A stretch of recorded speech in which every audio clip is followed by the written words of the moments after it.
Welcome back. This is the Check Down with Fox and Larry. I'm your host, Larry. And I'm your host, Fox. Let us introduce ourselves real quick. If you don't know us, my name is Larry. I'm a diehard Mets, Jets, Islanders, and Knicks fan. And I'm a Ranger, Giant, Yankee, and Knicks fan.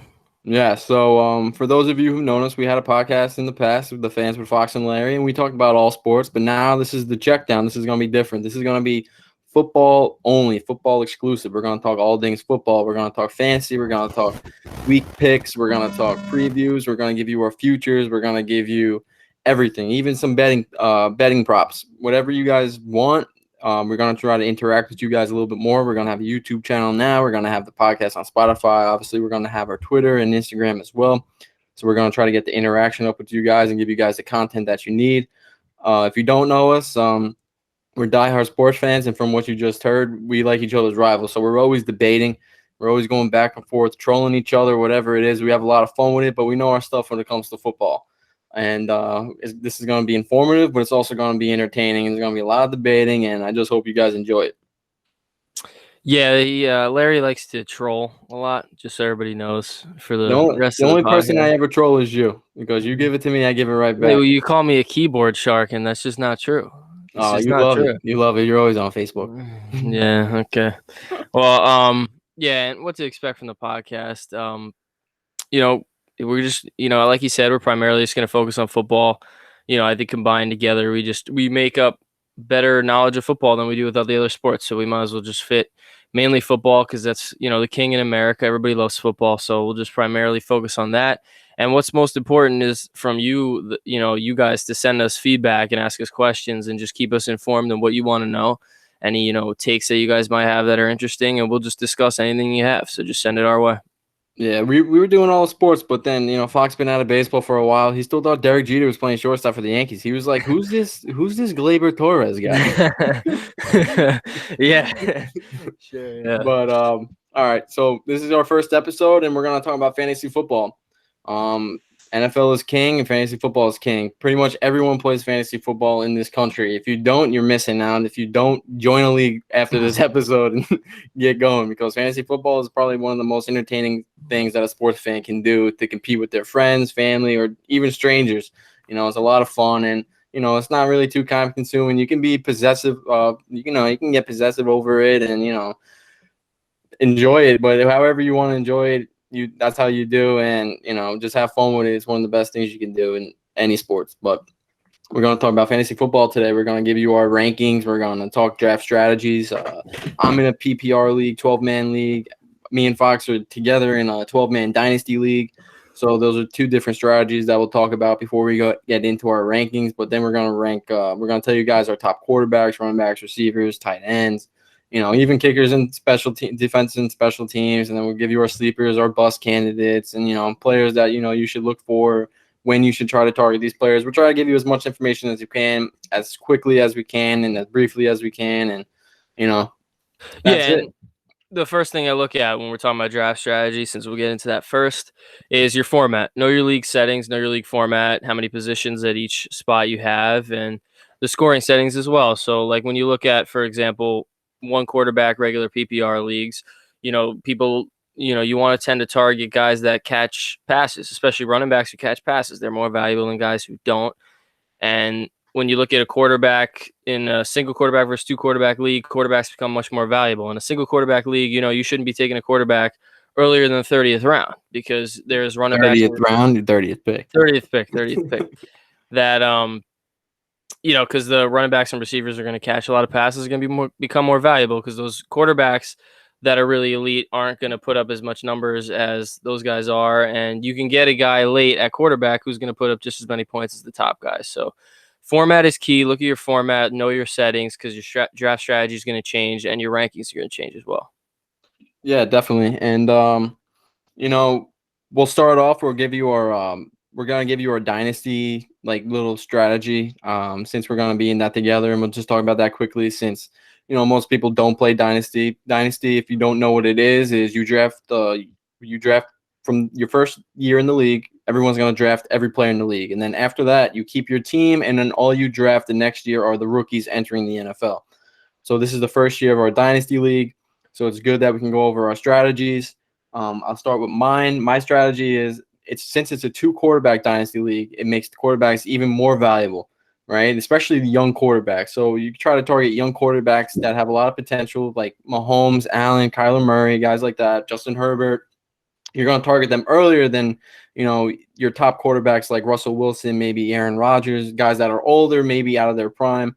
But also, even though it's a 2 quarterback league, my strategy is I'm going to go by my rankings and where I feel who has the most value, and I'm going to take based on the value instead of position, because I feel like if you draft for position, you're going to end up hurting yourself in the long run instead of drafting the best available player.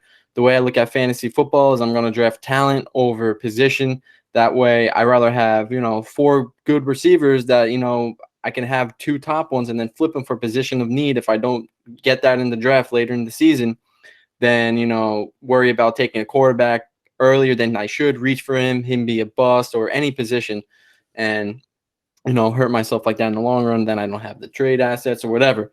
But my strategy going into this dynasty league is, even though it's a 2 quarterback league, I'm still going to go based on where I feel the most value is. And I'm going to put emphasis on young players, obviously, because this is a dynasty league. This league is going to be around for a few years. Hopefully it could last 3, 4, 5, 6, however many seasons this dynasty league last is how long you're going to have those players on your team. Obviously, you're going to make trades, but all you're going to be drafting after the first year in the dynasty league are rookies entering the league.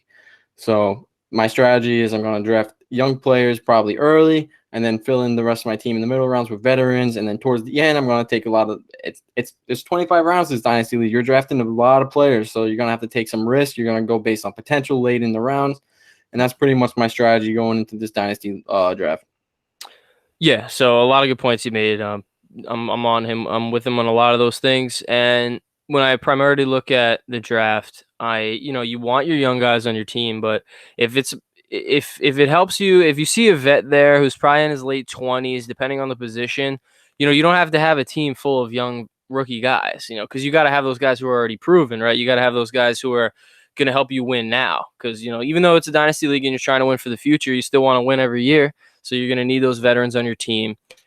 Guys like Tom Brady, who's getting really old, you don't want him to be your only quarterback with a couple other older guys. So say if you somehow, you wanted to take Tom Brady, make sure you have like another young guy with him, like Trevor Lawrence or, if maybe Justin Fields. So mix it up. Don't have a bunch of young guys. Don't have a bunch of old guys. I think the key here is to have depth in not only position, but in age as well. So I think that's a primary strategy I'm looking at. And, everything else he said with value over position and all that is definitely key as well. Yeah. And, this is my first dynasty league. This is your first dynasty league too for football too, right? Yep. So we're going to learn a lot, and we'll get back to you. Our draft is next Wednesday. You can do mock drafts and all that stuff, but another thing is you can do all the mock drafts you want. That's not going to be what it's going to be like when it's draft night. When the draft comes, you're going to have guys, at least 1, 2, 3, maybe even 4 guys in your league that are going to make some picks that are going to blow your mind. You're like, what the hell? And it's going to change the entire draft. So yeah, you can prepare yourself and as best you can, but once draft night comes, just trust your gut, go with, your rankings, and just take the guy that you believe in and don't reach. Yeah, that actually brings up a good point. That it's kind of an underrated point. If you've been in a league with your guys that you know and they're your buddies and friends, know how they draft. Look at how they draft. Maybe look at previous drafts and see what their tendencies are, because that could actually help you. That's like a low-key strategy that I've used in the past, where I see what guys have done in the past. If they taken a quarterback crazy early, or running backs, or guys who go wide receiver heavy. Look at those things from your friends and know your opponent. That's how you win. Know your opponent. Yep. And this is our first league together, fantasy football. So and you're picking before me. I have the 10th pick, you have the 7th pick. So it's going to be interesting. I feel like you might take a player that I want. I might take a player that you want. And just from talking to you pretty much every day about this stuff, we get a feel for each other of who we like and stuff. But, I'm really not worried about it, because I'm confident that Fox will probably finish in last place, and I'll take home the chip. So, yeah, sure. Already talking trash. All right. Let's move on. Let's go to the quarterbacks. Well, no. Let's just talk about regular standard PPR draft strategy. No 2 quarterbacks, because 2 quarterbacks, like we said, you're going to have to draft one early. But in the standard league, you don't have to draft a quarterback early. In the standard PPR league, you should draft your quarterback unless, it's an elite guy, like a top 3 quarterback, then you may be taken before like the 5th round, but most quarterbacks are going to go after the 5th round, and that's pretty much where they belong. That's usually where their value is, like after the 5th round in 10 and 12 man leagues. But yeah, and then just PPR compared to standard is you're getting a point per reception, like Fox was saying earlier. Like guys like Derrick Henry, he's an exception. Guys like Nick Chubb, like those are exceptions. But if there's a guy at off the top of my head, like if you think about like Tariq Cohen, he's a guy that's just on the field for like in like passing situations. So he's only playing on the field in passing situations, and he's going to get a point for every reception when he's not running the ball. So in the standard league, you're not touching Tariq Cohen. He has no value. But in the PPR league, he has some decent value, and he could be a flex play, and he can make your team, and he's going to be, he'll be a solid PPR guy. But that's just one guy, for example. There's a bunch of guys in the NFL like that. So you just got to understand what league you're in and what it means and stuff like that. But I'm sure for the most part, most of you guys do know. So that's pretty much the main difference from 2 quarterback, 1 quarterback is just where they're going in the draft. And that's it. Understand your flex, and then just understand which is more valuable to you. And then the way you know that is just looking over like cheat sheets, making your own rankings, just doing research and stuff. Like listening to this is going to help you guys for your draft. You can listen to us, but you can just or you may not listen to us, but go with your gut, take what you can take from this, and that's it. Yeah, I agree. Not much to add on that. You're pretty much on it. All right, so let's go into our rankings then. Obviously, we'll start with the quarterback, most important position on the field in all sports. But in fantasy, that's not the case. Quarterback, it's important, right? Because it's every position like on your starting roster is going to be important in fantasy, but you're really in a fantasy football draft, you're really looking at running backs and wide receivers with most value, especially in the standard league. Everything we're doing right now, these rankings, they're going to be for a standard PPR league. We're not going to worry too much about dynasty rankings because those change a lot compared to a standard league just because of young players and old players. Like you'll have a guy like Julio Jones who's going to be high overall in a regular standard PPR league compared to a dynasty league where he's not going to have as much value just because of his age, not because of his performance for this upcoming season, but for the future and stuff like that. So let's start with our quarterbacks. I'm going to give you my top 5 fantasy quarterbacks. Patrick Mahomes, Kyler Murray, Josh Allen, Lamar Jackson, and Dak Prescott in that order. Those are my top 5 fantasy quarterbacks. Those guys, in my opinion, are elite. And those are the guys that are going to go early in the draft. And those are the guys that I wouldn't mind taking in the mid-round. Say if the draft gets out of like sorts and you're going to have to start drafting guys a little bit earlier than you anticipated in mocks, you draft these guys. These guys just have a lot of potential. They have a lot of weapons. They're proven. And, they're all MVP candidates. So I feel really comfortable with these guys as my top 5 quarterbacks. Yeah, I have the exact same 5 as you. These guys are definitely your top guys. But again, in standard PPR, I wouldn't reach for them if I don't have to. I definitely look for value around these guys. Like in regular PPR, we have Mahomes' ADP is actually 19, which puts him around the 2nd round. Allen's around 32, which is a 3rd round. And then Murray and Jackson are around 4.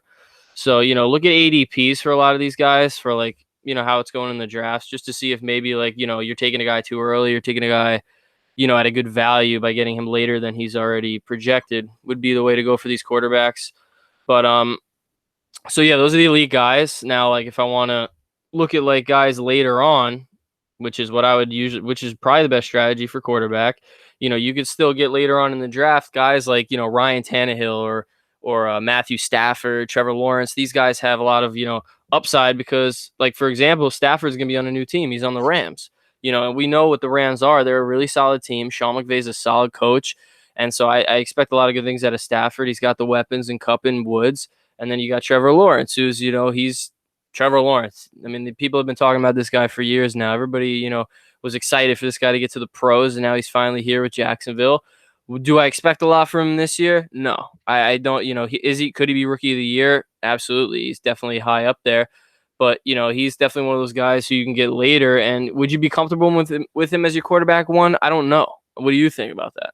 Who, Matt Stafford? No, Trevor Lawrence. Oh, Trevor Lawrence? No, I'm not comfortable with Trevor Lawrence as a QB1. It's, for me, it's really hard to trust a rookie, especially a rookie with a rookie head coach. Urban Meyer, he's never coached in the NFL before. That means a lot to me. Like I said earlier, like it a lot to do with fantasy production from a player year in and year out is, the coaching staff and what kind of offense they're running. We really don't know. We know what Urban Meyer did in Florida and Ohio State. He had a lot of success with his quarterbacks, but that's college. This is a whole different ball game. Like you can't compare NCAA to the NFL. You just can't. So I don't trust Trevor Lawrence as a QB1 this year. I have him around QB15 because he has that potential. So I put him right in the middle of the pack. He can go one way. He could go the other way. It does, just because he might be the best rookie in that class doesn't mean he's going to necessarily be the best rookie in fantasy. Might not be the best rookie in general out of all those quarterbacks. It's just there's a lot of outside factors that go into it. I mean, listen, if you're a Jets fan like me, you just watched Sam Darnold for 3 years. He was taken number 3 overall, and you saw him struggle because he just, in my opinion, he wasn't in the right situation. He was in the last year of Todd Bowles, and they were in a win now situation, and it didn't work. And then Adam Gase took over, and that was a disaster. So now he's elsewhere in Carolina, and he's a guy that he's a guy that a lot of people are doubting now because he's off to a poor start in his first 3 years in the NFL. But now he's in a good situation with a lot of weapons, with a good offensive system with Joe Brady as the coordinator, Matt Rule as the head coach. So Sam Darnold's a guy that, with a change of coaching staff, means a lot. And then with Trevor Lawrence, there's just so many uncertainties that go into his situation in Jacksonville that you just can't trust him as a QB1 this year. But that doesn't mean you can't draft him.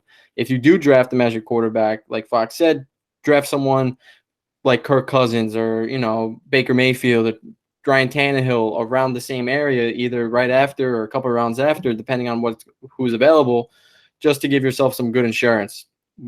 Instead of, like, if you draft a guy that, like, I listed in like a top 5 or top 10, like a guy like, say, Aaron Rodgers, you don't have to really worry about his production. So you're not going to have to worry about drafting a guy like Stafford, Tannehill, or Brady to back him up. You can take a risk with a backup quarterback like, I don't know, maybe Zach Wilson, Daniel Jones, Carson Wentz, guys that could have potential this season that aren't necessarily necessarily going to start for you on your fantasy team. But if they pop off, then you can trade them, get some assets elsewhere on your team, that maybe some holes that you need. But really, for the quarterback position, I mean, and I didn't mention it earlier, like Kyler Murray is my number 2 ranked quarterback in fantasy football. Kyler Murray isn't the second best quarterback in the NFL, but in fantasy, I think he is. And main reason is you get points for running the ball, right? You get 1 point for every rushing yard. That adds up, especially as a quarterback.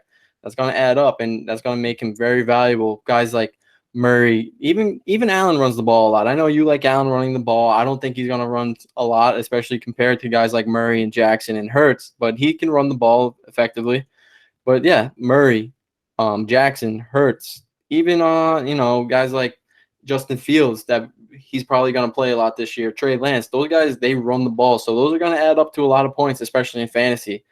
So that is just an extra factor that plays into the rankings that you have to take into consideration compared to like a pocket passer like Brady. Brady might end the season with, negative rushing yards because the only time he's going to run is when he's kneeling after when the game's over. So who knows? He might run for negative 17 rushing yards because they might win 17 games, and he might have a couple QB sneaks, but there's no value there with Brady. So all you're getting is whatever he's doing through the air, which is good. He's going to be good. He has the weapons, but compared to a guy like Hurts, Jackson, or Murray, they're really effective running the ball, and that's pretty much their game. Like, they're scramblers. Like, they're very mobile quarterbacks. So, yep. And we're not going to go over every quarterback, but we're going to go over like a lot of that's important stuff that we just told you and went over. But so if I look at my sleepers, so we're going to look at guys who are kind of like deeper down that you can get like as a late deep sleeper, streamer kind of guy. yeah, what we do like 3 sleepers. Yeah. One that comes to mind, Derek Carr. I think Derek Carr, he's one of those underrated quarterbacks every year. I think, he has pieces. Darren Waller is one of the best tight ends in the game. His offensive lines, has questions. The Raiders are trying to rebuild that, but, he has a solid running game. I think every year, Carr has been a solid quarterback. He's not bad. He's not overly good. And I think that is a deep guy to have, maybe not as your QB1, but as like a bench guy who can come in for a bye week. He's big for that, and I think Derek Carr is definitely a deep sleeper. What about you? Any sleepers? Yeah, I mean, my biggest sleeper, I have to go with Jameis Winston. He's a guy that we can poke fun at for hours, but he's also a guy who threw for 5,000 yards and 30 touchdowns a couple of seasons ago with the Bucks. He also threw for 30 interceptions. He lost his job to Tom Brady. They brought him in. I mean, everyone would do that, and the Bucks won a Super Bowl. So they weren't too far away. Obviously, they were just a Tom Brady away from winning a Super Bowl compared to being with Jameis Winston. But if Jameis Winston's with Sean Payton, he sat last year behind Drew Brees. He's a guy that, he's still fighting for a starting job. Nobody knows who's going to be the starting quarterback yet week 1 for the Saints. It might be Taysom Hill. It might be Winston. I think they go with Winston. He's definitely has the most potential out of them two for quarterback, and especially for fantasy. I really think that Winston is a guy that you can draft late. You can draft him behind the guy. I don't really want to. I'm not the type of guy to take a risk when it comes to quarterback. So I'm not necessarily gonna end up with an elite quarterback, but I'll end up with a top, 12 quarterback, and then I'll probably end up taking a chance with my backup quarterback because I'm gonna be really confident in my QB1. So I look at Winston as a guy he's a sleeper just because the potential that he put up numbers in the NFL before. Like he threw for 5,000 yards, 30 touchdowns in the same division, but now he's with arguably I would say Sean Payton's a better coach than Bruce Arians. I think everyone will agree with that. So and he was sat behind Drew Brees for a year. So I expect big things from Jameis Winston. If he can just limit the turnovers, he could be a QB1 this year in fantasy. I mean, time will tell. He doesn't really have the weapons, but Michael Thomas should play for them this year. But we'll see. That's the only thing that really concerns me with him, besides his turnovers, is that the weapons that he has. But he has Alvin Kamara that he can just check it down to. So I like Winston as a sleeper. Also, I agree with you. Derek Carr is a sleeper. He's just a really solid guy that people sleep on.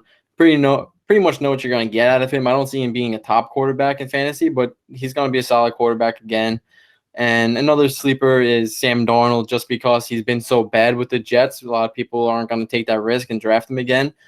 I probably won't take the risk and draft him myself, but he's in a really good situation with a lot of weapons, and I won't be surprised if he pops off and shows the potential that everyone thought. You hate Sam Darnold. I don't hate Sam Darnold. I don't hate anyone. I think Adam Gase was terrible. I hated that decision from the second I heard about it. I think things would have probably been different for Sam Darnold. He regressed with Adam Gase, and that's not a good thing. You shouldn't see a quarterback so young as Darnold regress. But I don't know. Adam Gase was, referred by Peyton Manning. So I don't. He was at Peyton Manning's Hall of Fame ceremony as a guest. So I don't really know.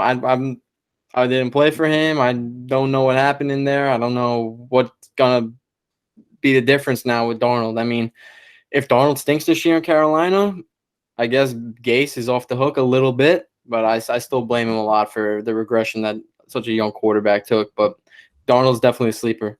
But let's talk about bust now. I was gonna give one more sleeper. All right, go for it. Quick shout out to Daniel Jones, my quarterback. Okay. There you go. Daniel Jones, the offensive line, obviously you don't like it. You think it's still in question, which it kind of is, but he's got his running back back. Definitely is. He's in his third year. This is a huge year for him. He might lose his job. So Daniel Jones, Saquon Barkley back. They bring in Kenny Golladay. They drafted Kadarius Toney. Sterling Shepard's a solid receiver. Darius Slayton's a solid receiver. They brought in Kyle Rudolph. This is his third year. If we know anything from third-year guys, Josh Allen's the perfect example. He had a huge third year. Could this be Daniel Jones's? I think so. So, it's worth taking as a deep sleeper flyer pick on Daniel Jones because of the potential. I think this year could be a big year for him. And if he does, it could be big that you take him late and have him on your bench for the rest of the season. Danny Dimes. All right. So those are our sleepers. Let's talk bust now. I give you my number one bust just because of how high he's going, not necessarily because, like, in real life, he probably won't be a bust if he turns out to be good. But my number one bust is Jalen Hurts. In fantasy, he's going high just because he's a dual threat. He's going to run. He's going to throw. Last year, he had a limited playing time. You saw him out a lot at the end of the season, and he had issues with his accuracy. He's looking better this preseason. He was sick this past week, so he didn't get to play.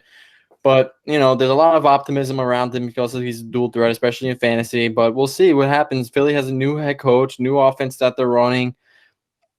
They've even been hesitant on naming him the week 1 starter. So it's just a weird situation in Philly, but he's going to go high. So that makes him a bust candidate. And I know another bust that I have after Hurts is Justin Herbert because he's a sophomore. I know Fox, you think he's a bust candidate as well. You want to talk more about Herbert? Yeah, Herbert's my biggest bust. Not because I think he's a bad quarterback, but because of, how good he did last year. I think, if we know from sophomore slumps, it happens pretty often. And I think he takes a step back, not a significant step back. Like I said, I think he's going to be a fine quarterback, but I don't think he'll put up the numbers that he did last year. And he's getting drafted really high as if he is going to. And I think that you can get a quarterback who's probably going to put up slightly better numbers than him later on in the draft versus how high he's going. I just think his ADP and where he's at is just too high for what I think is going to happen with him. Yeah, and he's that guy that fits into that category where, okay, we saw what he did last year with Anthony Lynn as his head coach. Now he has Brandon Staley as his head coach, defensive oriented. We already know that they're going to focus more on running the ball, so that's probably going to take away from a little bit of their air raid attack that they had last year. So he's going to go high, and that, again, like Hurts, that puts him in that bust category because of how high he's going to go. And it's like Fox said, sophomore slumps are a real thing. We saw it with Baker Mayfield.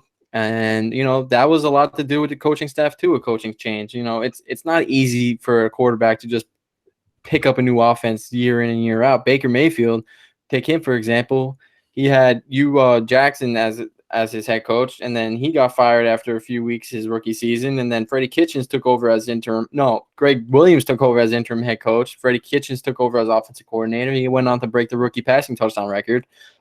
The next year, Freddie Kitchens was hired full-time head coach, and it was a disaster. So whatever happened between his rookie season and sophomore season, whatever, it was a mess, and it affected him. And then, we look at his last year, third year, Kevin Stefanski takes over. Now it's his third offense in 3 seasons, and things started to click. And, Baker Mayfield has put himself back into that, mid-tier fantasy quarterback. But when you look at Justin Herbert, he might find himself in a similar situation. Not because he's not good, right? Because Baker Mayfield is good. He was drafted very high. He was number 1 overall draft in his class, and he's been a solid quarterback. And now he puts himself this year, I think, to be an MVP candidate because he's in the right system, and that means a lot. So we just have to hope that Herbert doesn't fall off as much as he did last year in this new system. I don't know because it's just there's a lot of uncertainties. Staley's he's a defensive minded coach. They want to run the ball more. They're going to use a committee. So we'll see what happens with Herbert. But when I look at guys that are in their second year, it's risky, and they're definitely bust candidates because you never know what you're going to get, especially when there's a coaching change. So. Yeah, and one more bust. Going with Matt Ryan from Atlanta. I think every year we see Matt Ryan kind of go down and a little more and more. He still hasn't been terrible, but I think losing Julio Jones is going to affect him a lot. I know he's still got Calvin Ridley, who could be an absolute beast this year. They added Kyle Pitts, but I think with age, Matt Ryan just seems to be kind of regressing, and I just don't think I'd feel comfortable with him as my quarterback 1. So if you really do take Matt Ryan, it would just be really late round pick to stash on the bench. But other than that, I'd stay away from him if you plan on having him as your starter. Yeah, Matt Ryan, he's getting up there in age, and we lost Julio Jones. Calvin Ridley's good. Added Kyle Pitts. I'm not targeting him. I mean, maybe as a backup, but yeah, definitely he's not QB1. So, all right, I think that's enough with the quarterbacks. I mean, you can look at guys like Zach Wilson, Justin Fields, Trey Lance. We didn't really touch up on them. Even Mac Jones, those are rookies. And, Zach Wilson and Trevor Lawrence are the only rookies that are definitely going to start. But everyone should see the field at some point this season and take over as QB1 for their teams, I think. But go ahead, yeah. I personally don't think that Trey Lance should take over. Jimmy G's taking the 49ers to a Super Bowl. I think that Jimmy G should be their guy all season, let Trey Lance sit a year, but that's just my opinion. I think in reality he's going to play, and he's probably going to play early, but I think that might be a mistake for the 49ers. But yeah, and all these rookie quarterbacks, other than maybe Trevor Lawrence, I would definitely just stay. If it's a keeper league you're in, then yeah, late round flyer, you might be good for a keeper for next year, or just to have a stash on the bench. But definitely these rookie quarterbacks, they should not be your quarterback 1s whatsoever, unless maybe Trevor Lawrence. Yeah, and just as like a Jets fan, I'll just talk about Zach Wilson. I mean, that guy has a lot of potential, and he's having a great preseason. But you have to be realistic. I mean, I'm really excited over his preseason, but he hasn't played a number 1 defense. But he looked really good. So you're not taking him as your QB1. You're taking him late in the draft, and hopefully that preseason success can carry over into the regular season, because if it does, then he looks legit.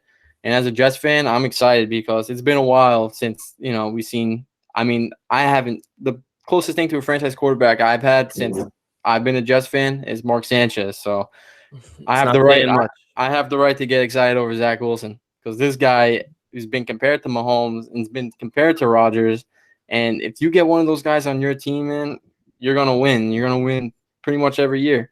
So I'm just hoping that this preseason success isn't a fluke. In week 1 in Carolina, he doesn't throw 3 picks and Sam Darnold throw 5 touchdowns. So I'm just trying to be optimistic about this, but I'm excited about Zach Wilson. So he's a guy that, and pretty much all the rookies, I would take them. I don't think they should go undrafted, any of them. I think you're going to see them, a lot of them, go in the last 2 rounds of your drafts. Yeah. But let's move on to running backs. I'll give you my top 5 running backs in this order: McCaffrey, Kamara, Cook, Barkley, and Henry. I think you can maybe mix around, Barkley, Henry, Chubb, Elliott, those 7 guys, including Cook, Kamara, and McCaffrey. Those are pretty much top 7. Everyone's going to agree with you. The way you order them is going to be just on your preference and who you feel more comfortable taking, because guys like Barkley coming off an ACL injury, guys like Zeke coming off a bad year, McCaffrey coming off of injuries last year. Dalvin Cook has been injured in the past. There's just such a high risk with these guys, but these guys are all going to go in the first round of your drafts. So it's just all based on you, whoever you feel more comfortable taking. But top 3, definitely McCaffrey, Kamara, and Cook, and probably in that order. Maybe Cook ahead of Kamara, but that's just totally up to you. Yeah, I completely agree. My rankings is pretty much around the same. I'll talk a little bit about the strategy for running back. If you have like a top, if you're under like the top 5 picks, then yeah, running back's the way to go in in a regular PPR league. Now, for my strategy, just to give you guys what I'm thinking towards, is obviously things could change depending on who picks who ahead of you. But if you have like a late pick, it probably, even if you're going into this draft, you're thinking, I got to go running back first round. I have to go running back first round. I wouldn't reach for a second round running back in the first round. Like, I wouldn't be taking Antonio Gibson or J.K. Dobbins, Dave Montgomery, or somebody like on the edge, like 12th, 11th pick, when you can get, say, if like Devontae Adams, Tyreek Hill, Kelsey are there, go receiver. Don't try to push it just because you think you got to take a running back in the first round. You could still be that guy who, at the 12th spot back-to-back, getting like 2 elite wide receivers right there. Boom, you stack the receiver and then maybe focus on running back later. It's your entire strategy is just going to change based on what happens ahead of you. And so with these running backs, don't push it, because there's only so many running backs that are going to be that running back 1 who you can confidently start every week, no debate, and not have to worry about anything happening to them. Obviously, there's an injury risk of running backs. So if you do that, make sure you draft a lot of running backs late. That way you have running back depth. If somebody goes down, think about handcuffing your guys, handcuff strategies. Big handcuffs are like Alexander Mattison for Dalvin Cook, Tony Pollard for Ezekiel Elliott. Look at those things for when you're drafting running backs in the late rounds to try to cover for yourself if there's an injury. Yeah, and, when you look at running backs and you compare them to wide receivers, there's not a lot of running backs. There's not a lot of really good running backs. So that's why they go really early. And if you don't take one in the first couple rounds, you're going to be in a tough spot, and you're going to have to draft a lot of running backs in the middle rounds, and you're going to have to be taking risk. But, and it happens to me. It happened to me a few times where, I didn't feel comfortable taking a running back and reaching for a running back. So I didn't. I went elsewhere. I went either receiver or wherever I went. And I ended up, going into the season with, not an RB1, maybe an RB2, and like flex guys that are playing as my RB2. And I had to make adjustments. And, you have to utilize the waiver wire when that starts, because there's always going to be guys to pick up. Last year, James Robinson wasn't drafted in many leagues, if any, and he became a top 10 running back in fantasy last year. So you're going to have to, remember that if you don't get your running back in the draft, that doesn't mean you're not going to get him in your season. You can make a trade. There's going to be guys on the waiver wire that aren't going to get drafted. It just happens every year. It's just the way it works. People are going to go down. Like Fox said, you draft cuffs, just as insurance. But, just looking at these top running backs, there's not a lot. And then when, for me, I get in my rankings, I feel really comfortable with everyone pretty much in my top 18. For example, 19 is DeAndre Swift, and then after him is like David Montgomery, Miles Sanders, Myles Gaskin, Mike Davis, and those are guys that they could be good. They're not RB1s, they're RB2s, but they're just, for me, like, they're very unattractable. Like DeAndre Swift, they just brought in Jamal Williams. He's going to get touches taken away from him. David Montgomery, I never really had a lot of faith in him. Miles Sanders, for some reason, doesn't get the touches in Philly, and they brought in Kerryon Johnson. They drafted Kenneth Gainwell, so he's in a tough spot. Myles Gaskin, he's going down the depth chart. Apparently, the Dolphins really like Malcolm Brown. He looked good. He looked good though the last preseason game. Yeah, he did. He did, and I'm surprised. He had 2 touchdowns. Yeah, and he's a guy that I just don't feel comfortable with taking, especially early. And I don't look at him as a guy that I want as my RB1 or 2. Definitely not RB1, but at least RB2. Yeah. James Robinson is a guy that is in that category where I feel comfortable in him now because ETN is out, but I still don't feel 100% because I don't know what you're getting out of Urban Meyer yet. Mike Davis, he's a guy who's, you like Mike Davis a lot. He had a lot of success last year with the Panthers, but he's going to have to carry a big workload. He's never been an RB1. But you just said the golden words, big workload. That's what you want out of your running back. But I know it's an injury risk. But he's never done it in his career, and he's pushing 30. So that concerns me a lot. He might be good for a few weeks, like the beginning of the season, a couple months, but then he might get some wear and tear. I know he's putting a lot of work in the gym in the offseason to build up his legs, but he's got competition with Saquads. Yeah. Yep, there was the picture on Twitter that was going around, but Mike Davis is just a guy that, the Falcons aren't going to be good. So late in the season, they're going to give some young running back some looks just to see what they got for the next season. So Mike Davis is a guy that I'll take, but he's nothing more than a flex for me. Like he's not an RB2 in my opinion. He's a flex guy, but pretty much is like how I feel about running backs. If I want to talk about a couple rookie running backs real quick, like Michael Carter, Trey Sermon, like those are guys that should see Javonte Williams. I don't like Javonte Williams. Really?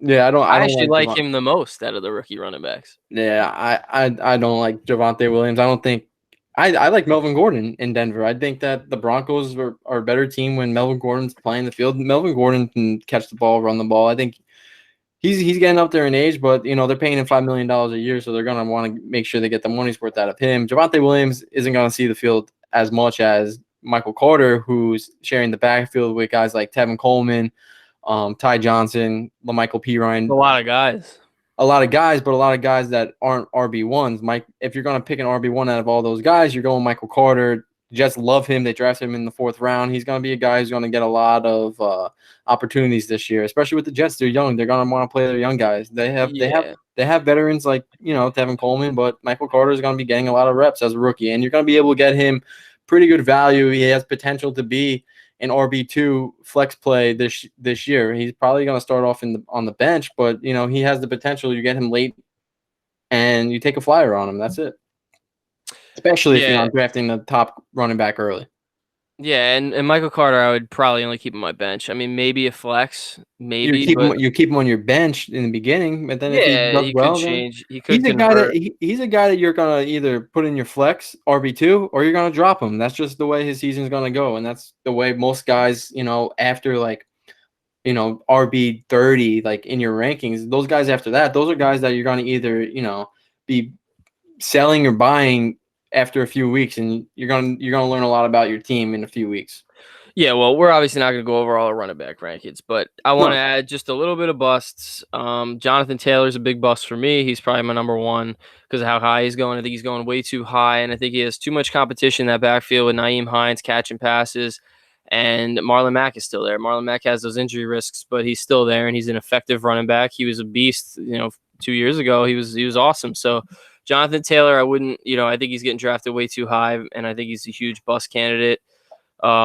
Another guy I'm looking at down the line is Miles Sanders. He's probably one of the biggest ones in the draft for me, just because I'm honestly staying away from any Philly running back.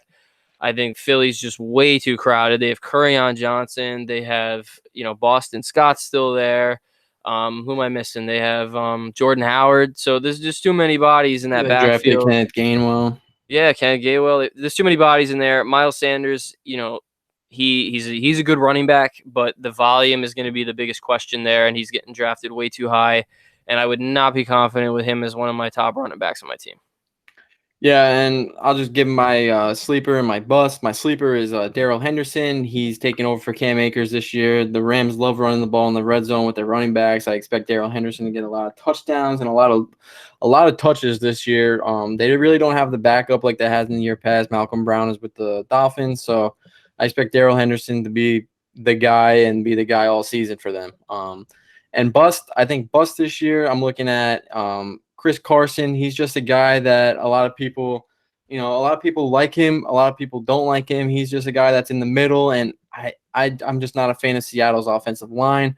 I just think Chris Carson's a guy that's gonna, go early just because he's a running back and he is, looked at upon as like one of the top running backs in the league. But I just see bust when I look at Chris Carson this year. Yeah, I agree with that. Chris Carson, I've never been a big fan of him. And I don't know, he seems to be banged up every year too. And even with Rashad Penny there, it's not really, he's still got some. And Rashad Penny is a guy that, he's not my top sleeper, but he's a sleeper because he's a guy that, he was hurt last year, but before he got hurt, he was looking really, really good. So we'll see how he comes back, and maybe he takes some carries away from Carson. Yeah, and I'll give one more sleeper, and that's it for my running backs. My other deep sleeper is Damian Harris of the Patriots. I think, we've heard a lot of good things coming out of camp from the Patriots that Damian Harris is going to be the guy. And I know that from the past with Bill Belichick and the Patriots, they've always had a committee, and they've always been very questionable, like who's going to be the running back? Who's the running back for the Patriots? And, a big point I want to make about that is with Cam Newton, looking like he has this injury going on, if Mac Jones steps up as the starting quarterback, Damian Harris is going to absolutely thrive off of that because you're going to get those touchdowns added to that because you're not going to have to worry about Cam Newton running it in from a goal line anymore. And so I think Damian Harris, he looks really good too in preseason. He's going to be a deep, deep sleeper. I would look to try to get him. Yeah, that's a good point. Cam Newton, he's taking a lot of touchdowns away from Damian Harris. If Cam Newton isn't the quarterback, Mac Jones is the quarterback. Damian Harrison is getting a lot of touchdowns added to his stat line for the season. Let's talk wide receivers now. All right. You want to start it off? Yeah. Wide receiver. I'll go back to the point I made about running back. Receiver, it's not as important as your running backs, obviously, because running back is just it's the injuries that make them more important because you have to worry about that. But there is so much receiver depth in this draft this year. That's why it's good to wait on the receiver. If you can get those good running backs early and you have a top pick, middle pick, go for the running back. Because you can get a good receiver later in the draft. You don't have to push it and try to get that Tyreek Hill, Devontae Adams, or those big guys. Because there's always those young receivers that emerge these days. The receiver is just such a young position with so much depth and so many guys that are just coming out of nowhere that are making an impact. Like Justin Jefferson, perfect example. Nobody knew what he was going to do last year, and he ended up being an absolute beast after being a late, mid to late round pick last year. So wait on receiver. That's my strategy with that. However, if you're at the end of the first round, and the good running backs are gone, then, take that Hill or Adams because, those guys they're beasts. Look at what Adams did. He's an awesome receiver. Hill's an awesome receiver.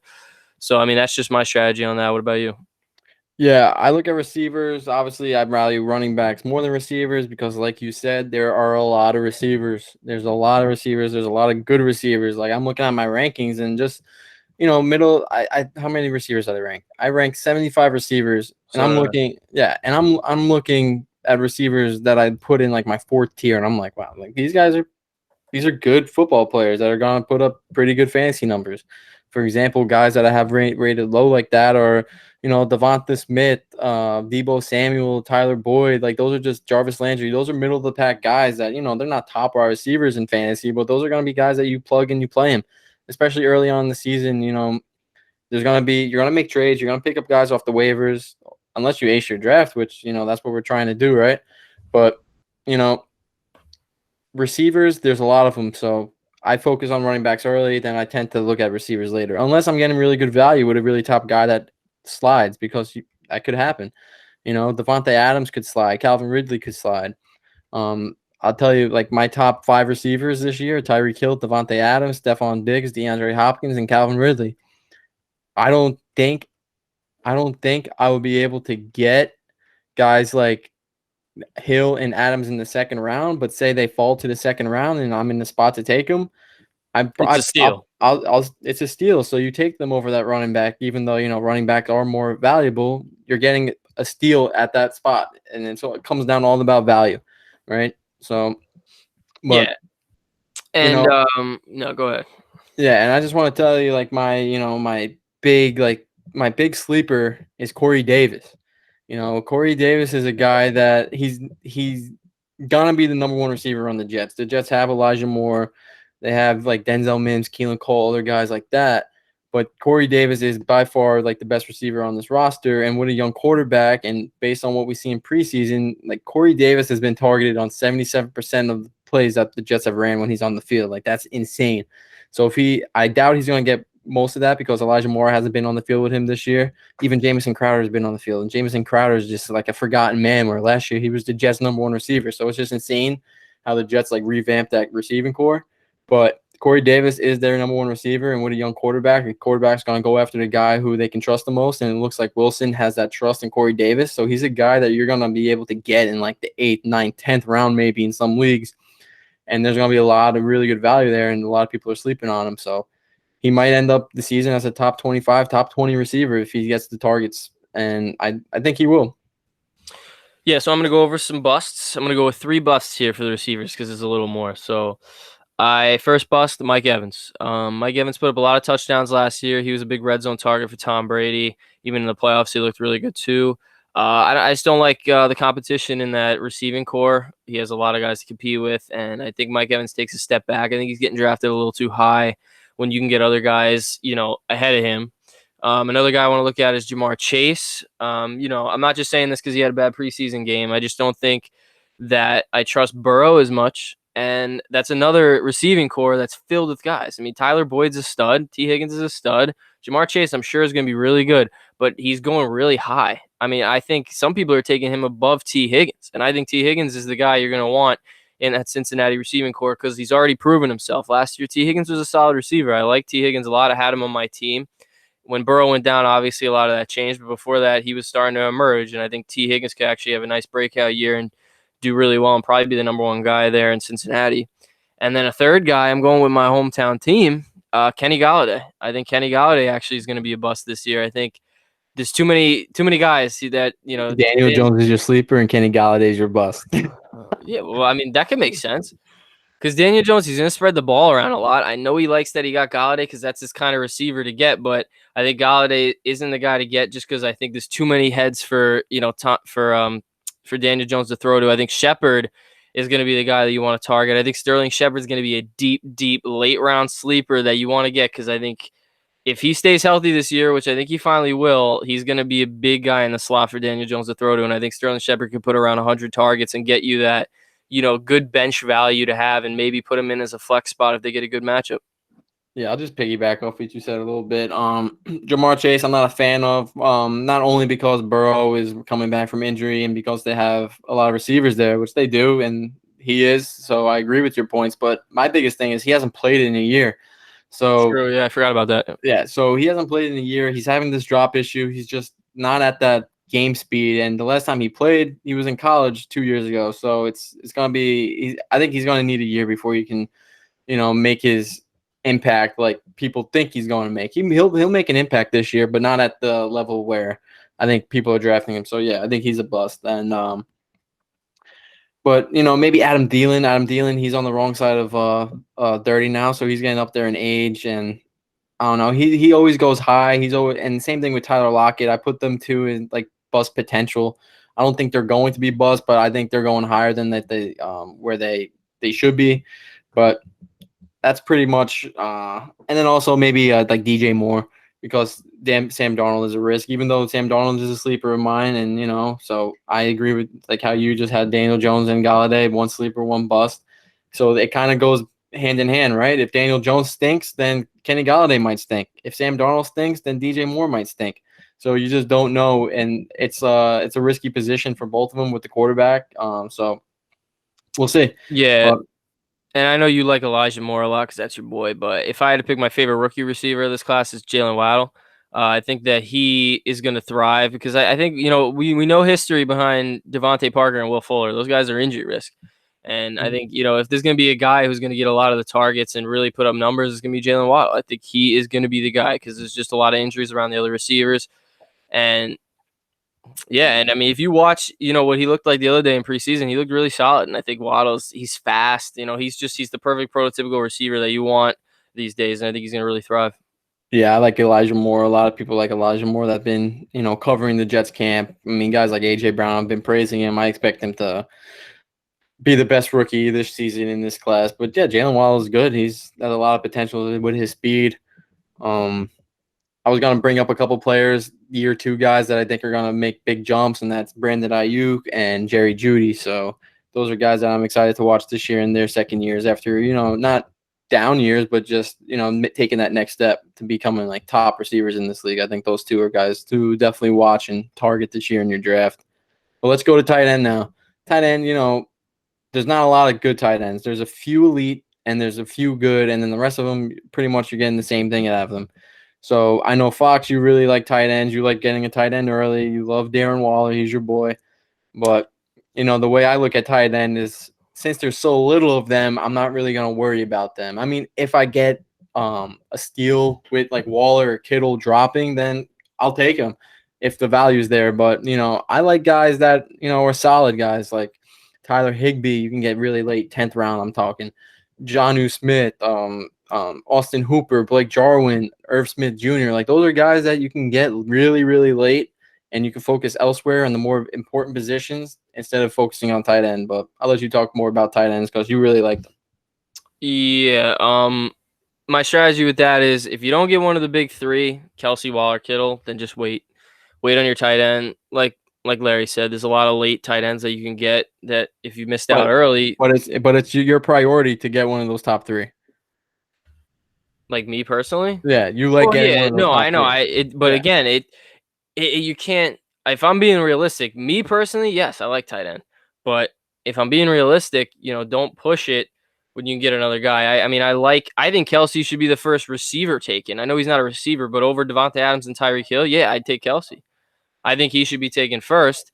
And then Waller and Kittle, I would take them mid to late second round. I know a lot of people think they should be late second, early third, but I like those guys, especially Darren Waller. He's Carr's number one. He's literally like a number one receiver. Kittle's been a little injury risk his career, so I don't like him as much as Waller, but he's still solid. But a deep sleeper, not deep sleeper, but a sleeper tight end, Logan Thomas. I really like Logan Thomas. He looks outstanding out there. I never really have any complaints with him, and Fitzpatrick seems to like him in preseason. He's had a couple passes. And even last year, Logan Thomas came on as a really good tight end. He was a good waiver wire pickup. And I think he's running the Wildcat for them. I know, yeah. So Logan Thomas is a big spot and a big guy to get. If I had to pick a bust tight end, I really don't like Dallas Goedert because I think it looks like Ertz is going to be sticking around. And I think Goddard is being ranked a little high for where I think he's going to end up. I just think that sharing tight end where Ertz is going to affect him. Yeah, so I'll start with my bust. My bust, I think, is going to be Kyle Pitts. Not because I don't think he's not going to have a really good season. It's just because a lot of people are taking him really high. And history shows that rookie tight ends, especially rookie tight ends that are drafted high, they take a year or two to really settle in and, especially for fantasy. Like, look at TJ Hawkinson. He did nothing his rookie season. Now he's one of the top tight ends in the league. It's just the way it works with rookie tight ends in the NFL and how it affects fantasy. So I'm staying away from Kyle Pitts. He might be the best player in this draft, but it might not be this year where he's, an elite tight end in fantasy.